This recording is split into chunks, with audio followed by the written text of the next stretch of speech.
Ibizo ngingu-Witness Dube ekade engusosiba wezokuphumiswa kwemibiko kubandla leMDC.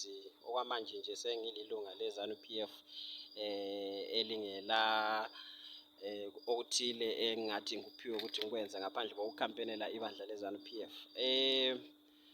Bakithi engikubone kuZanu PF kuma-rally angu-6 engiwahambileyo ukuhlanganisela eyanamuhla akade ngikiyo eTongogara primary school eShurugwe eMigleza yiyo kade ngiyogcine kamongameli babo uMnangagwa leZanu PF.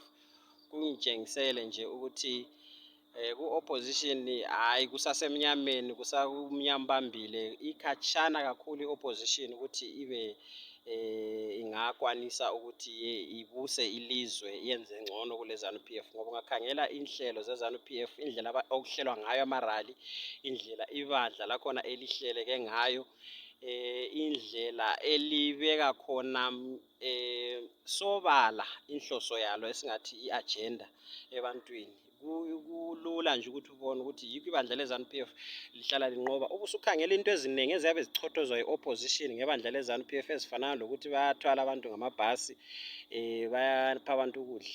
Yinto ezingeke nje zekele ukwenzakala ebandleni elikhulu elinjengaleli.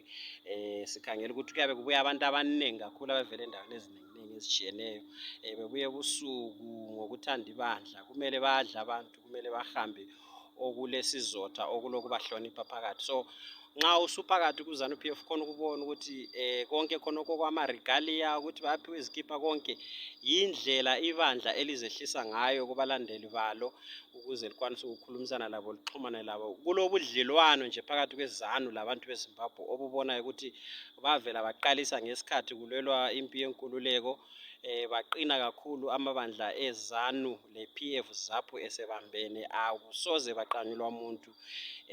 Sokwehlule okwama-sanctions ayiyo ayengakwanisa ukwehlukanisa abantu leZanu PF, kwehlula ukuzonda mhlawumbe kwabamhlophe bezondela umhlabathi bathela imali ku-opposition. Ngeke besayithela imali ku-opposition, ngeke besayincedisa i-opposition ngokuthi izihlele esingathi i-organizational assistance. So akungeke nje kwafa kwenzakala eZimbabwe ukuthi abantu babone ibandla leZanu PF seliphumile embusweni, ngoba lenza kuhle kakhulu, liyabeka inhloso zalo kuhle, ubukhokheli balo buyakwazi ukukhulumisana labantu, kanti njalo buyakwazi ukugcina abantu, kanti njalo bulombono oyakude okokuthi kungasilo daba lama-sanctions lolu iZimbabwe ngabe ngelinye ilizwe elimangalisayo elabantu abaphila impilo ecwebezelayo. Kodwa yinto embona ngani izakwenzakala kathesi. Yikho ubona iZanu PF ize yathi yona kayisoze ibhale imanifesto, ngoba kuningi kakhulu okwenzakalayo ngesikhathi kuphela lawa ama-projects kumbe le imisebenzi eyenziwa ngu-government kathesi. Kuza kuba sobala emuntwini wonke nje ukuthi hayi ibandla leZanu PF lizabusa amadonki aze aphume empondo, wayekwatsho omunye komunye umnyaka. Nxa kuyikuthi nje kuyaqhubeka kunje kwezepolitiki kule opposition elobuchapha obungaka, engelabantu ngokungaka, labantu abazenzela abakufunayo, befaka abangani babo, befaka izihlobo zabo ezikhundleni ukuthi bazidlele nje, bakhohle ngakho konke, abantu babe bevota, bona bengena besiyakwenza amadlwane endaweni zokuthi basebenzele abantu.